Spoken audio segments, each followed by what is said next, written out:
नमस्कार, मी वैशालीच रेसिपी 2586 या चॅनलमध्ये आपलं सर्वांचं नेहमीप्रमाणेच पुन्हा एकदा स्वागत आहे। जांभळांचा वापर करून आपण जांभळाच्या बऱ्याच रेसिपी करू शकतो। जांभळांची चटणी, सरबत, लोणचं आणि बर्फी देखील करू शकतो।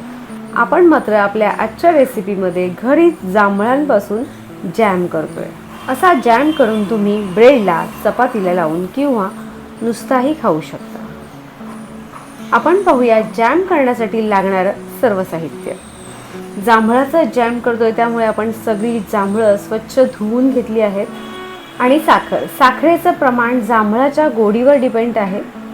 त्याचबरोबर विनेगर आणि चवीपुरतं थोडंसं मीठ। आता आपण घेतलेल्या सर्व जांभळांपासून त्याच्या बिया आणि गर वेगळा करायचा। आपण सुरीच्या साहाय्याने ह्या जांभळाचा गर आणि बिया वेगळ्या करतोय। तुम्हाला जर ही जांभळं पाण्यामध्ये शिजवून घ्यायची असतील तर तुम्ही शिजवूनही घेऊ शकता आणि थोडी थंड झाल्यावर त्यातल्या बिया अगदी सहज वेगळ्या करू शकता। तुम्हाला सांगते, आपण जांभळं खातो पण या जांभळांच्या बिया देखील फार फायदेशीर असतात। या जांभळाच्या बिया आपण वाळवून त्याची जर पावडर केली तर ती पावडर डायबेटिक पेशंटसाठी फार महत्त्वाची ठरते। त्यामुळेच जांभूळ हे फक्त चविष्ट फळ नसून संपूर्ण औषध आहे। डायबेटिक असो, त्वचेचा निखार असो किंवा पचनाचा त्रास, दिसायला लहान पण चवीला थोडं तुरट असणारं हे जांभूळ नेहमी उपयुक्त ठरतं। पाहू शकता, आपण जांभळाच्या बिया आणि त्याचबरोबर जांभळाचा गर हा अगदी व्यवस्थितपणे वेगळा करून घेतला आहे। आता मिक्सरचं भांडं घ्यायचं आणि या मिक्सरच्या भांड्यात आपण काढलेल्या सर्व जांभळांचा गर काढून घ्यायचा आणि हा काढलेला गर अजिबात पाणी न घालता मिक्सरला बारीक करून घ्यायचा। अगदी सहज बारीक होतो। बरं, तुम्ही या बिया जर शिजवून घेतल्या असतील तर यातला गर चाळणीवर गाळून घ्यायचा। आता गॅस लावून आपण त्यावर कढई ठेवली आहे आणि या कढईमध्ये आपण मिक्सरमध्ये बारीक केलेला सर्व गर असा काढून घ्यायचा आणि मिक्सरच्या भांड्यामध्ये थोडंसं पाणी घालायचं आणि ते पाणी सुद्धा यामध्ये ॲड करायचं। सुरुवातीला गॅसची फ्लेम मीडियम ठेवायची आणि हे मिश्रण अगदी व्यवस्थित मिक्स करून झाल्यावर गॅसची फ्लेम मात्र लो करायची।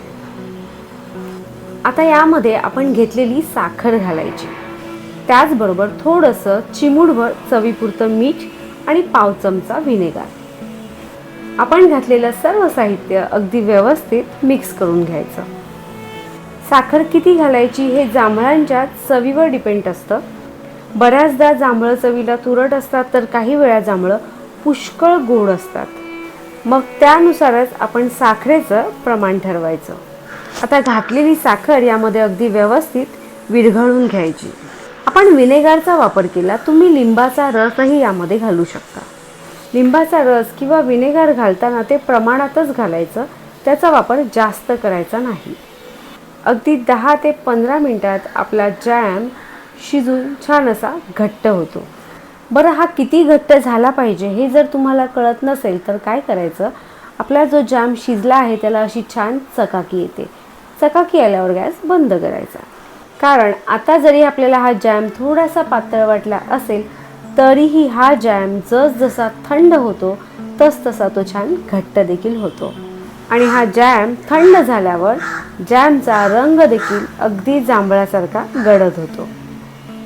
तुम्ही जर जॅम भरपूर प्रमाणात करणार असाल तर तो सुक्या काचेच्या बरणीत काढून ठेवायचा आणि पाण्याचा हात न लावता सुक्या चमच्याचा वापर केलात तर असा जॅम 2 ते 3 महिने अगदी सहज टिकतो। लिंबाचा रस घातल्यामुळे आपल्या ह्या जॅमला चव छान येते आणि त्याचबरोबर टेक्स्चरही छान येतं आणि त्याचबरोबर हा जॅम जास्त दिवस टिकून राहण्यासही मदत होते। कमीत कमी साहित्यात, कमीत कमी खर्चात असा जॅम तुम्ही घरच्या घरी अगदी सहज करू शकता। असा जॅम करून तुम्ही तो ब्रेडला किंवा चपातीला लावून मुलांना टिफिनमध्ये सुद्धा देऊ शकता। तुम्हाला जर आपली आजची रेसिपी आवडली असेल तर आपल्या रेसिपीला लाईक करा, जास्तीत जास्त शेअर करा, नवीन असाल तर सबस्क्राईब देखील करा, बेलचं बटनही नक्की दाबा आणि ज्याप्रमाणे तुम्ही सर्व रेसिपीज पाहता त्याचप्रमाणे पाहत राहा। पाहता पाहता करतही राहा आणि करून झाल्यावर कमेंटमध्ये मात्र नक्की सांगा तुमची रेसिपी कशी झाली।